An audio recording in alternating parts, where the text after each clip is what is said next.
1, 2, 3, come on. Come on, come on.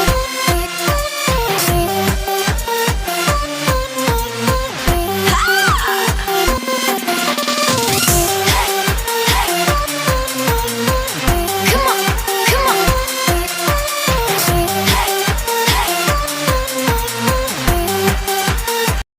Kami dari kelas 17 ini akan memulai debat kami dengan topik ketuhanan Kristus. Sebagai pembicara pertama akan dibuka oleh kontra, yaitu saya sendiri Grace Trivena. Seperti yang tim pro tahu, kalau Yesus itu adalah Allah, mengapa itu Yesus itu dilahirkan seperti terdapat dalam Lukas 2 ayat 11. Hari ini telah lahir bagimu juru selamat, yaitu Kristus Tuhan di kota Daud. Nah, ini kan akan menunjukkan kalau Yesus itu bukan Allah.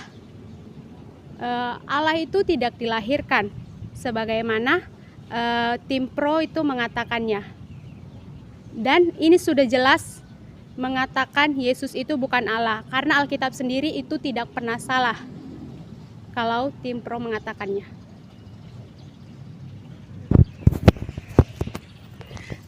Ya, saya dari tim pro pertama, Judith Irani Putri akan menyanggah pendapat dari tim kontra. Kita berangkat dari pendapat saudara yang mengatakan bahwa jikalau Yesus itu adalah Allah, kenapa dia bisa dilahirkan?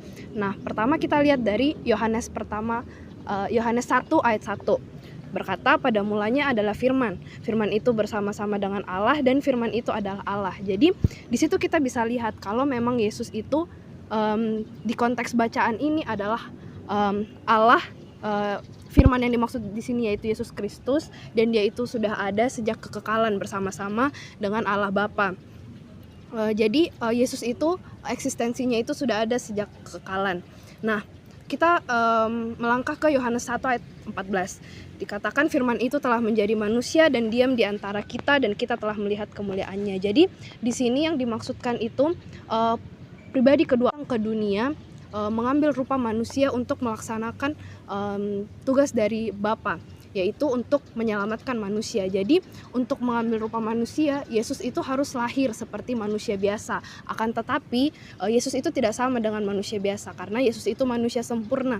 Dia lahir dari anak darah Maria dan tidak lahir dari benih laki-laki seperti manusia pada umumnya. Jadi Yesus itu adalah 100% Allah dan 100% manusia, dan dia itu sama sekali tidak berdosa karena tidak mewarisi dosa dari benih laki-laki. Terima kasih.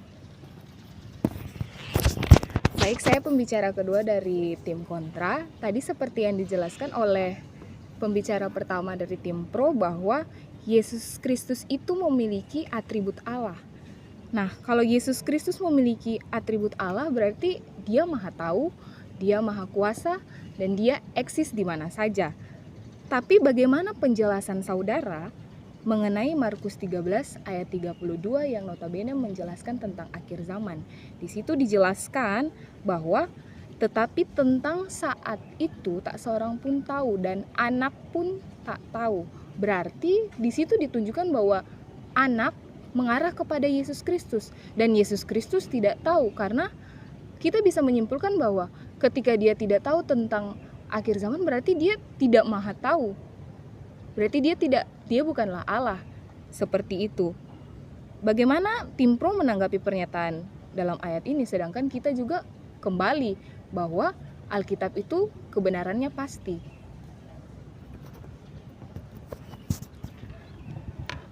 Ya, jadi dari pendapat saudara harus ditegaskan bahwa selama di dunia properti dari natur kealahan Yesus Kristus itu dikesampingkan. Jadi sebenarnya pribadi Yesus Kristus itu sudah tahu tentang akhir zaman, tetapi ia tidak tahu secara pasti tentang hal itu dari kapasitas dia sebagai manusia. Menurut Athanasius bahwa Tuhan Yesus tahu akan saatnya hari kiamat itu, tetapi ia tidak tahu secara pasti dari kodratnya sebagai manusia. Dan ketika diteliti lagi, Yesus tidak mengatakan aku tidak tahu, melainkan anak tidak tahu. Dalam ayat tersebut kan, Nah, maka pernyataan itu membedakan statusnya pada saat itu, di mana saat itu dia di dunia dan sebagai anak manusia.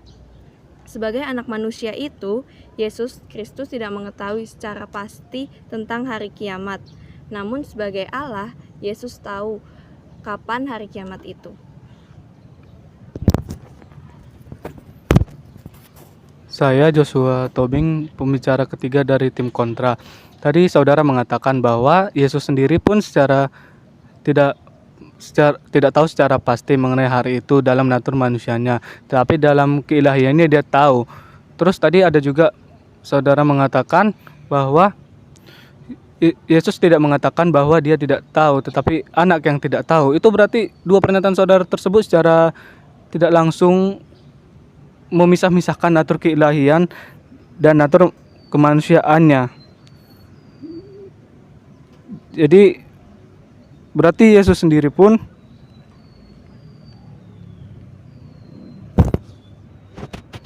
berbeda-beda gitu naturnya. Menurut saudara, yang tadi saudara katakan saudara memisah-misahkan naturnya. Jadi bagaimana itu, ada sebuah kontradiksi? Ya, saya Julita dari tim Pro akan menyanggah pembicara ketiga dari kontra ya. Ya, jadi di sini kami tidak memisahkan natur Kristus, yaitu natur Allah dan natur manusianya. Tetapi di dalam Kristus, keduanya natur tersebut disatukan. Jadi dalam penggabungan itu bukan berarti seakan natur ilahinya itu berdiam saja, tetapi itu seperti keadaan penggabungan sementaranya.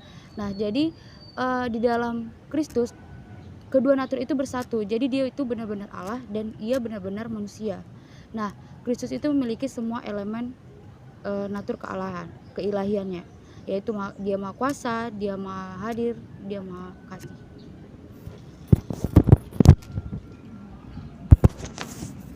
Saudara tadi mengatakan Maha Kuasa.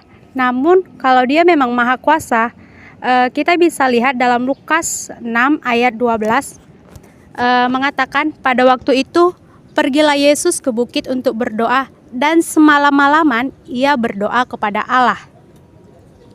Nah, di sini kan menunjukkan kalau Yesus itu Maha Kuasa kan. Tapi kenapa dia berdoa pada dirinya sendiri? Kan dia mengatakan kalau dia itu Allah. Kok Allah berdoa pada Allah gitu? Kayak ibaratnya dirinya berdoa pada dirinya sendiri. Padahal di sini, apalagi di sini ditambahkan semalam-malaman dia berdoa, ini secara tidak langsung dia mengatakan dia itu tidak Maha Kuasa gitu. Karena dari pernyataan saudara tadi mengatakan kalau Allah itu adalah Maha Kuasa. Terima kasih. Nah, saya akan menanggapi pernyataan dari kontra. Jadi untuk memahami konteks ini, kita perlu mengerti relasi antara Bapa yang kekal dan anak yang kekal. Di dalam Alkitab, dalam Yohanes 5 ayat 19-27 itu menjelaskan bahwa Yesus mengajarkan bahwa Bapa itu mengutus sang anak. Jadi Yesus itu bukan menjadi anak Allah ketika dia dilahirkan di Bethlehem, melainkan sejak kekekalan dia itu sudah menjadi anak Allah. Jadi ketika Yesus menjadi manusia yang tidak berdosa, dia mengambil wujud seorang hamba, meninggalkan kemuliaannya di sorga. Jadi sebagai 100% Allah dan 100% manusia, dia belajar untuk taat. Saat dia dicobai iblis, difitnah oleh manusia, dan bahkan dia ditolak oleh sesamanya, dia di situ belajar untuk taat. Jadi doa itu memperlihatkan bahwa di dalam kemanusiaannya dia bergantung sepenuhnya pada Bapa untuk menjalankan rencana Bapanya untuk penebusan. Jadi tidak masalah jika sang anak berdoa dan bercakap-cakap dengan Bapa, karena memang mereka telah memiliki relasi antara Bapa yang kekal dan anak yang kekal di dalam kekekalan. Terima kasih. Tapi begini saudara, dari tadi penjelasan tim pro sepertinya tidak menjawab pernyataan dan pertanyaan-pertanyaan kami. Tidak bisa menguatkan bahwa benar-benar Yesus Kristus itu memiliki natur keilahiannya. Kita dari tadi dari tim kontra berusaha untuk memberikan argumen bahwa Yesus Kristus itu sama sekali lemah dalam hal-hal tertentu. Dia bergantung sepenuhnya kepada Bapa. Sebenarnya penjelasan dari teman-teman tim pro terkesan berputar-putar dan juga tidak tuntas pembahasan tentang Yesus Kristus yang memiliki natur keilahian. Jadi sebenarnya bagaimana klarifikasi teman-teman tim pro khususnya ya kalau menanggapi yang tentang proses pembaptisan Yesus Kristus yang terdapat di Matius 3 seperti itu. Bagaimana kalau Yesus itu Kristus? Yesus Kristus itu adalah anak Allah yang kata kalian itu memiliki natur kealahan. Mengapa anak Allah itu dibaptis oleh Yohanes yang notabene adalah manusia terbatas? Istilahnya logisnya, kenapa Allah dibaptis oleh manusia? Bukannya baptisan itu yang kita tahu bahwa itu adalah tanda pertobatan. Nah, kalau misalnya baptisan tanda pertobatan, berarti Yesus Kristus saat dibaptis oleh Yohanes, dia ingin bertobat. Berarti dia juga sama-sama manusia yang lemah. Seperti itu. Bagaimana penjelasan saudara mengenai hal ini?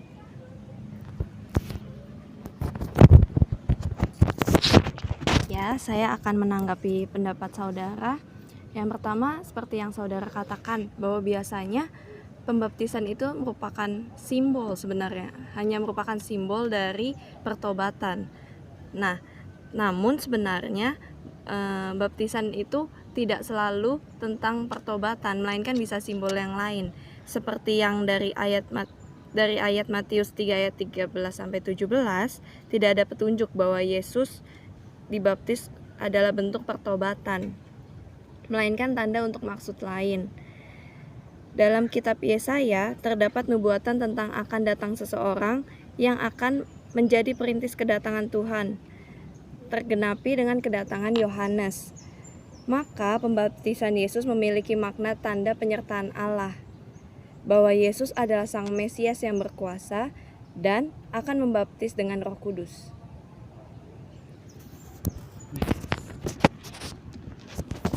Tadi saudara mengatakan bahwa Yesus itu maha kuasa, tapi tadi Yesus dibaptis, kan ya? Terus diberi kuasa.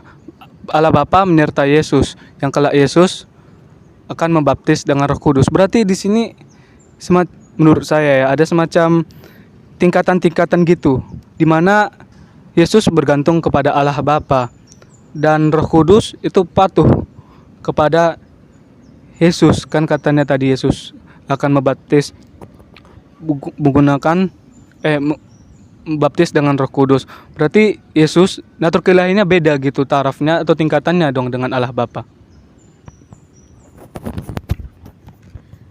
Ya, secara perspektif ontologis dari ketritunggalan, Yesus Allah Bapa, Allah Anak yaitu Yesus Kristus dan Allah Roh Kudus itu memiliki peranan yang berbeda-beda. Nah, Allah Bapa itu adalah pencipta, dia adalah ilahi awal. Nah, Allah Anak itu yaitu Yesus Kristus sendiri adalah pembawa wahyu dan penebusan manusia dari dosa. Dan Allah Roh Kudus ialah penyucian atau menggerakkan hati setiap manusia.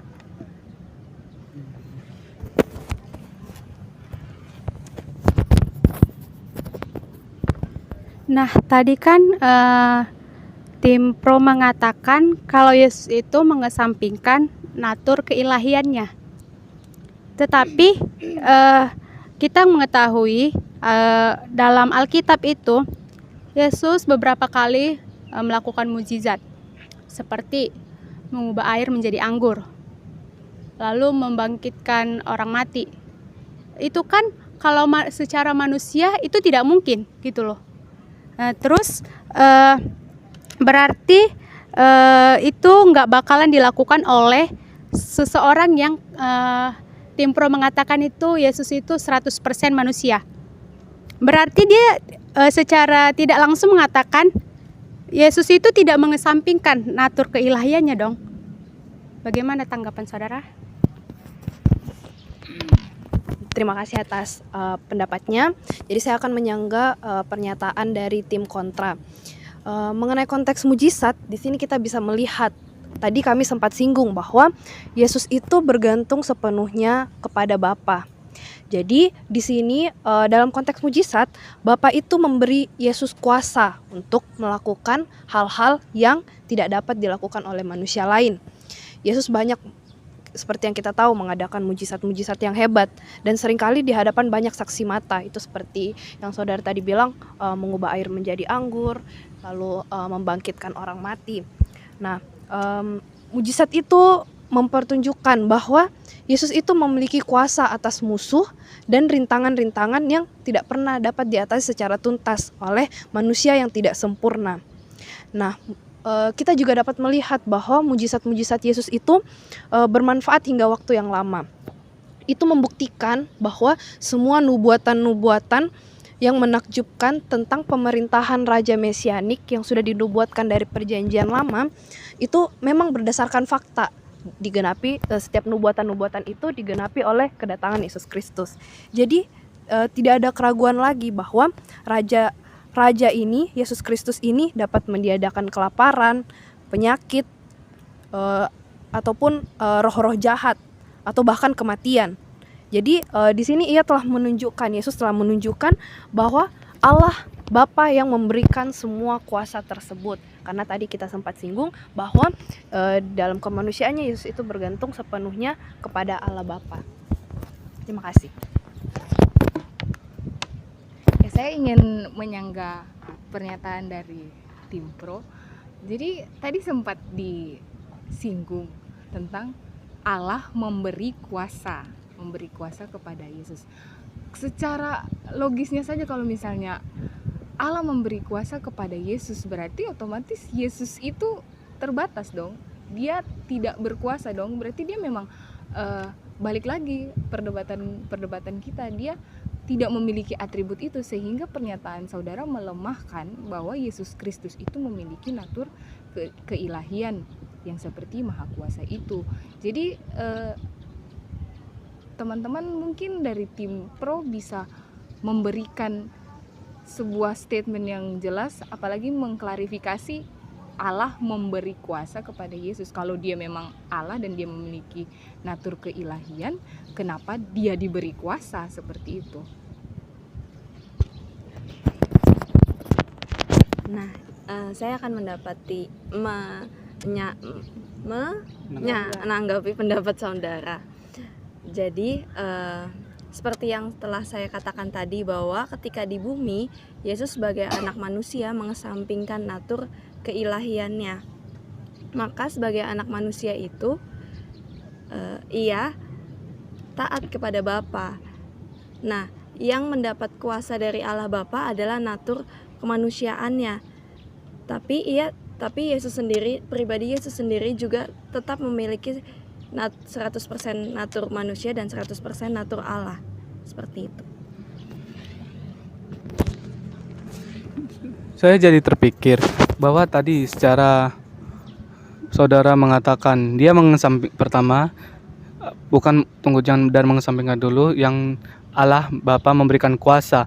Berarti kuasa yang dimiliki oleh Yesus itu bukan kuasa 100% Allah, karena kuasanya diberikan. Benar kan? Lalu yang kedua, soal mengadakan mujizat-mujizat. Tadi katanya tadi ada di tim pro mempercayai bahwa Yesus melakukan mujizat-mujizat, bukan? Dan itu mujizat menurut kami kan itu tidak masuk akal dilakukan oleh 100% manusia. Berarti di mananya dia mengesampingkan natur keilahian dia juga, dan juga soal natur kemanusiaan dia. Bagaimana itu? Saya jadi bingung.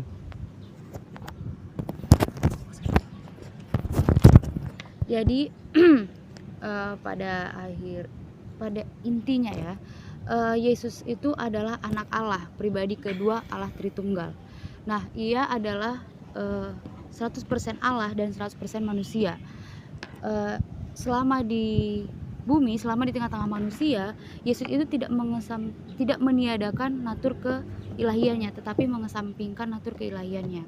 Nah, dan selama di bumi juga Yesus tidak salah jika dia bercakap-cakap dan berdoa kepada Bapa, karena itu menunjukkan adanya relasi antara Bapa dan anak, dan juga menunjukkan ketaatannya. Ya. Sekian dari debat kami tentang ketuhanan Kristus. Terima kasih.